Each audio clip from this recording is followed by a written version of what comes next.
ನಮಸ್ಕಾರ ಸ್ನೇಹಿತರೆ, ನಾಳೆ ನವೆಂಬರ್ 27 ಗುರುವಾರ. ನಾಳೆಯಿಂದ 77 ವರ್ಷ ಈ 8 ರಾಶಿಯವರಿಗೆ ಸಂಪತ್ತಿಗೆ ಕೊರತೆ ಅನ್ನೋದೇ ಇರೋದಿಲ್ಲ. ರಾಘವೇಂದ್ರ ಸ್ವಾಮಿಯ ಕೃಪೆಯಿಂದಾಗಿ ರಾಶಿ ಹಣ ಸಿಗುತ್ತೆ.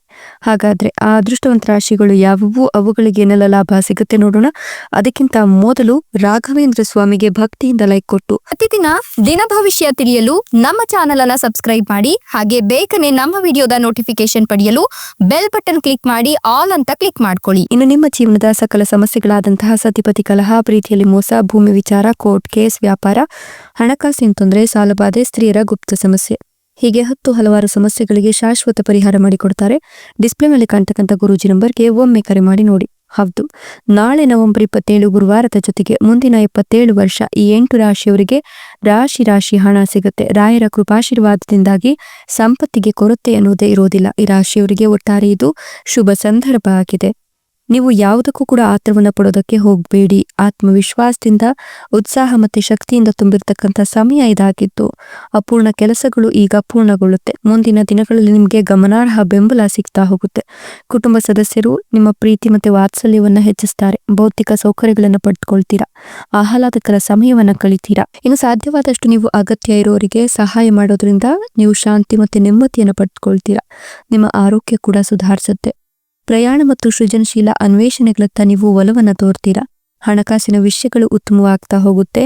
ನಿಮ್ಮ ಕಡಿಮೆ ಪ್ರಯತ್ನದಿಂದ ಗಮನಾರ್ಹ ಪ್ರಯೋಜನಗಳನ್ನು ಪಡೆಯುವ ಸಾಧ್ಯತೆ ಇದೆ. ಉದ್ಯೋಗದಲ್ಲಿರ್ತಕ್ಕಂಥವರು ಪ್ರಗತಿ ಮತ್ತು ಬದಲಾವಣೆಯ ಸಮಯವನ್ನು ಅನುಭವಿಸ್ತಾರೆ. ಹೊಸ ಅವಕಾಶಗಳು ಸಿಗ್ತಾ ಹೋಗುತ್ತೆ. ಕೆಲಸದಲ್ಲಿ ನಿಮ್ಮ ಕೆಲಸವನ್ನ ಪ್ರಶಂಸೆ ಮಾಡ್ತಾರೆ, ನಿಮ್ಮನ್ನ ಗೌರವಿಸ್ತಾರೆ. ಪ್ರೀತಿಯಲ್ಲಿರೋರು ತಮ್ಮ ಸಂಗಾತಿಯೊಂದಿಗೆ ಪ್ರಣಯ ತಾಣಗಳನ್ನ ಅನ್ವೇಷಣೆ ಮಾಡ್ತಾರೆ. ಇನ್ನು ಅವರ ಪ್ರೀತಿ ವಿಚಾರವನ್ನ ಈ ಒಂದು ಸಂದರ್ಭದಲ್ಲಿ ಮನೆಯವರ ಬಳಿ ಹೇಳ್ಕೊಂಡ್ರೆ ಖಂಡಿತವಾಗಿಯೂ ಕೂಡ ಅವರ ಪ್ರೀತಿಗೆ ಗ್ರೀನ್ ಸಿಗ್ನಲ್ ಸಿಗುತ್ತೆ. ಉದ್ಯೋಗದಲ್ಲಿರೋರು ಮತ್ತು ಹೊಸ ಉದ್ಯೋಗವನ್ನ ಹುಡುಕ್ತಿರೋರಿಗೆ ಕೆಲವು ಭರವಸೆಯ ಅವಕಾಶಗಳು ಸಿಗ್ತಾ ಹೋಗುತ್ತೆ. ಅದೃಷ್ಟ ನಿಮ್ಮ ಕಡೆ ಇರುತ್ತೆ. ಇದಲ್ಲದೆ ನಿಮ್ಮ ಕಠಿಣ ಪರಿಶ್ರಮವು ಕೆಲಸದಲ್ಲಿ ಮೆಚ್ಚುಗೆ ಪಡೆಯುತ್ತೆ. ಮತ್ತೊಂದೆಡೆ ಉದ್ಯಮಿಗಳು ತಮ್ಮ ಸಂಪರ್ಕಗಳಿಂದ ಗಮನಾರ್ಹವಾಗಿ ಪ್ರಯೋಜನವನ್ನು ಕಾಣ್ತಾರೆ. ನೀವು ಕೆಲವು ಕೆಲಸಕ್ಕಾಗಿ ವಿದೇಶಿ ಪ್ರವಾಸ ಕೂಡ ಮಾಡಬೇಕಾಗತ್ತೆ.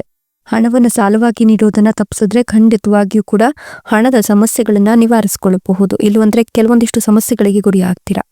ಕೆಲಸದಲ್ಲಿ ಸಹೋದ್ಯೋಗಿಗಳೊಂದಿಗೆ ಕೆಲವು ಭಿನ್ನಾಭಿಪ್ರಾಯಗಳು ನಿವಾರಣೆಯಾಗತ್ತೆ. ಕೆಲಸದ ಸ್ಥಳದಲ್ಲಿ ಹೆಚ್ಚಿನ ಪ್ರತಿಷ್ಠೆ ಮತ್ತೆ ಸ್ಥಾನಮಾನವನ್ನು ಪಡೆದುಕೊಳ್ತೀರಾ. ಪೋಷಕರ ಬೆಂಬಲದೊಂದಿಗೆ ಕೌಟುಂಬಿಕ ಸಮಸ್ಯೆಗಳೇನಿದೆ ಅದೆಲ್ಲವೂ ಕೂಡ ನಿವಾರಣೆ ಆಗ್ತಾ ಹೋಗುತ್ತೆ. ಆಸ್ತಿಯನ್ನು ಖರೀದಿಸಲು ಯೋಜಿಸ್ತಿರೋರಿಗೆ ಒಳ್ಳೆಯ ಸಮಯ ಇದಾಗಿದೆ. ಜೀವನೋಪಾಯದ ಕ್ಷೇತ್ರದಲ್ಲಿ ನಿಮಗೆ ಕೆಲವು ಉತ್ತಮ ಅವಕಾಶಗಳು ಸಿಗುತ್ತೆ. ಬಾಕಿ ಇರ್ತಕ್ಕಂಥ ಕೆಲಸಗಳು ಪೂರ್ಣಗೊಳ್ಳುತ್ತೆ. ಧಾರ್ಮಿಕ ಕಾರ್ಯಕ್ರಮಗಳಲ್ಲಿ ನಿಮ್ಮ ಆಸಕ್ತಿ ಹೆಚ್ಚಿಗೆ ಆಗ್ತಾ ಹೋಗುತ್ತೆ. ಇನ್ನು ನೀವು ಗಮನಾರ್ಹ ಲಾಭವನ್ನು ಪಡ್ಕೊಳ್ತಾ ಹೋಗ್ತೀರಾ. ಆರ್ಥಿಕ ಸುಧಾರಣೆಗೆ ಇದು ಒಳ್ಳೆಯ ಸಮಯ ಆಗಿದೆ. ವಿದ್ಯಾರ್ಥಿಗಳು ಶಿಕ್ಷಣ ಮತ್ತು ಸ್ಪರ್ಧೆಯಲ್ಲಿ ಯಶಸ್ಸನ್ನು ಕಾಣ್ತಾರೆ. ನಿಮ್ಮ ಆರ್ಥಿಕ ಪರಿಸ್ಥಿತಿ ಸುಧಾರಿಸುತ್ತೆ.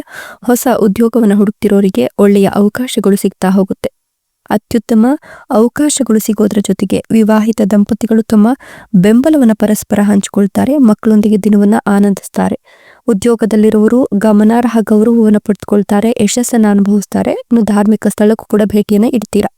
ಇಷ್ಟೆಲ್ಲ ಲಾಭ ಮತ್ತು ಅದೃಷ್ಟವನ್ನು ಪಡೆದಿರ್ತಕ್ಕಂಥ ಅದೃಷ್ಟವಂತ ರಾಶಿಗಳು ಯಾವುವು ಅಂತಂದ್ರೆ ಕನ್ಯಾ ರಾಶಿ, ಸಿಂಹ ರಾಶಿ, ವೃಶ್ಚಿಕ ರಾಶಿ, ಧನುರ್ ರಾಶಿ, ಮೀನ ರಾಶಿ, ಮಿಥುನ ರಾಶಿ, ಮೇಷ ರಾಶಿ, ವೃಷಭ ರಾಶಿ, ಕೊನೆಯದಾಗಿ ವೃಶ್ಚಿಕ ರಾಶಿ. ಇವುಗಳಲ್ಲಿ ನಿಮ್ಮ ರಾಶಿ ಇದ್ದರೂ ಇಲ್ಲದಿದ್ದರೂ ಭಕ್ತಿಯಿಂದ ಓಂ ನಮೋ ಗುರು ರಾಘವೇಂದ್ರಾಯ ಅಂತ ಕಮೆಂಟ್ ಮಾಡಿ. ಧನ್ಯವಾದಗಳು.